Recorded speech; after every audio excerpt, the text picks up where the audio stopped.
Hey everybody, welcome to JLB Sports TV. I am Justin Block, and today Liverpool lost against Southampton 3-1. Now for the starting lineups going into the match, Brendan Rodgers kept sort of the same shape that he started against Tottenham Hotspur. We saw 4-2-3-1 with a couple changes. Jamie Carragher, apparently he might have had a thigh problem.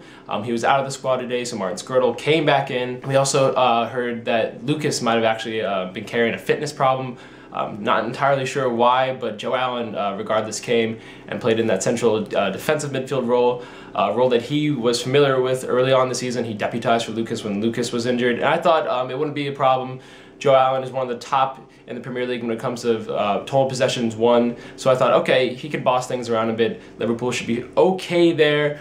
But sort of the same mistakes that happened against Spurs, where you saw the midfield get overrun, which led to mistakes with the back four, kind of reared its ugly head again today against Southampton. Now, Southampton could have easily been up 3-4, 5-0 in the first half. Oh my word, the amount of chances they had. Liverpool were incredibly fortunate to actually still be in the game at 2-1. Coutinho nicked that goal just at the stroke of halftime, but Liverpool had no business scoring a goal, and they had no business only giving up 2 goals. Southampton completely outclassed Liverpool, and they were really adopting attacking positions that I wanted to see Liverpool do. They were pressing, they were controlling possession, they were cutting inward, they had through balls. It just looked, to me, Southampton in their red kits looked like the Liverpool that we had seen the past month in all facets of the game. So it was disappointing to see Liverpool come out and get classed away against a poor Southampton side, to be honest, but they weren't very poor today. Now for the first goal, we saw Glenn Johnson again fail to win a header. I don't think he's ever won a header as a Liverpool player.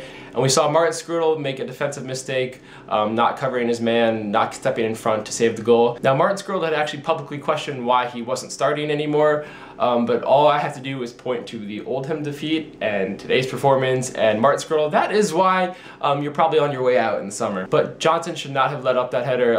I thought overall today Glenn Johnson was pretty poor. Against Tottenham Hotspur last week, I didn't think Glenn Johnson was great either. I thought he was below standard, but today it just looked like Glenn Johnson had popped a molly.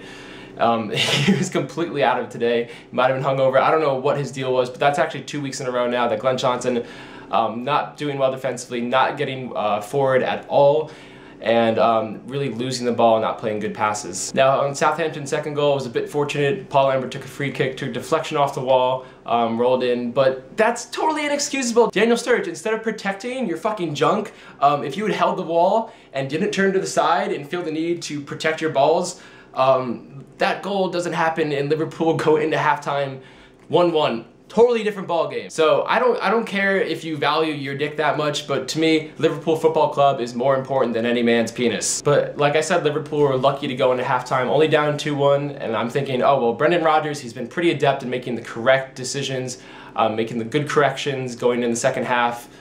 He's a pretty good in-game manager, so I thought, all right, only down 2-1, Liverpool should still probably win this. And coming after halftime, we saw Joe Allen be replaced for Lucas, a decision that I enjoyed.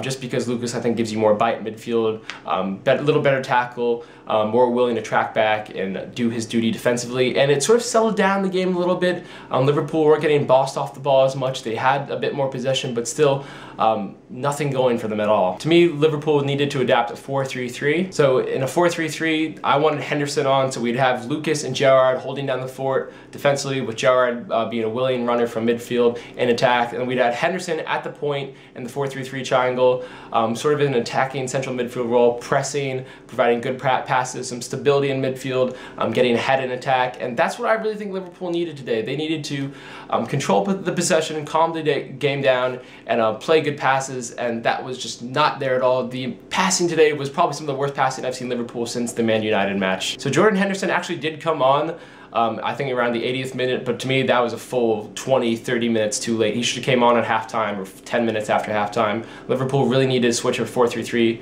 from that 4-2-3-1, because it was pretty obvious to me that Luis Suarez doesn't track back, doesn't do enough defensively to warrant him being a true number 10. And Liverpool really don't have somebody that can dominate in midfield and boss things around for them to only play 2 in midfield. So when you have only 2 in midfield and Suarez at a 10, Liverpool aren't pressing, the midfield can get overrun, and that leaves the back four completely exposed. And we saw that in the second half with the third Southampton goal. Although I think that was more the feint of effort. Lucas really just stopped running to challenge Southampton's attacker. And then Martin Skrtel, oh my god, he just got turned around by Jay Rodriguez. Jay Rodriguez is not Lionel Messi, but apparently Lucas Leiva and Martin Skrtel thought he was. So overall, a very frustrating game from Liverpool today. It seems like this season, again, you've probably heard this billions of times, but every time Liverpool take a couple steps forward, it's one at the back, one at the side. It's just never consistent from them. I thought that Liverpool had finally found their mojo. They had an opportunity here to go on a 5-game winning streak, which I think would have been their first 5-game winning streak in 3 or 4 years, so it's been a while since Liverpool have had this kind of sustained success. It seems like every single time this season when Liverpool gets some momentum going, they have a couple good results, and then the Aston Villa game happens. They play well against Arsenal and Man City, and then all of a sudden they get blown out by West Brom. And today, Liverpool, on the back of 3 consecutive league wins, completely blowed against Southampton. That's really epitomized Liverpool's season thus far, and I don't anticipate it changing until Liverpool gets some more reinforcement in the summer. But now the question for Brendan Rodgers has to be, what the hell do I play? Who am I going to play? I'm pretty sure at this point it's obvious that he can't go 4-2-3-1 against Spurs and against Southampton today. It just did not work out tactically, left too much on the table defensively, the midfield gets overrun, so I think he has to go 4-3-3, but when that happens, that front forward that I love so much of Coutinho and Suarez and Sturridge and Downing, you have to sacrifice one of those players, so it'll be interesting to see who Brendan Rodgers takes out of the front four and who in midfield he includes. Does Joe Allen keep playing? I know he's carrying the shoulder injury, but does he get that surgery done? Does he play Joe Allen alongside Jarrod and Lucas? Does Jordan Henderson come back in, and does Coutinho sit out? Does Downing sit out? It'll be interesting to see what Brendan Rodgers does in a couple weeks' time against Aston Villa, I believe, but I think he'll go with a 4-3-3, and I do expect 3 points against Villa in a couple weeks' time. That's all for today, guys. Disappointing defeat, but keep your heads up. Liverpool are still on pace, in my mind, to finish 6th. They need around 25 more points from here to the end of the season. Definitely attainable.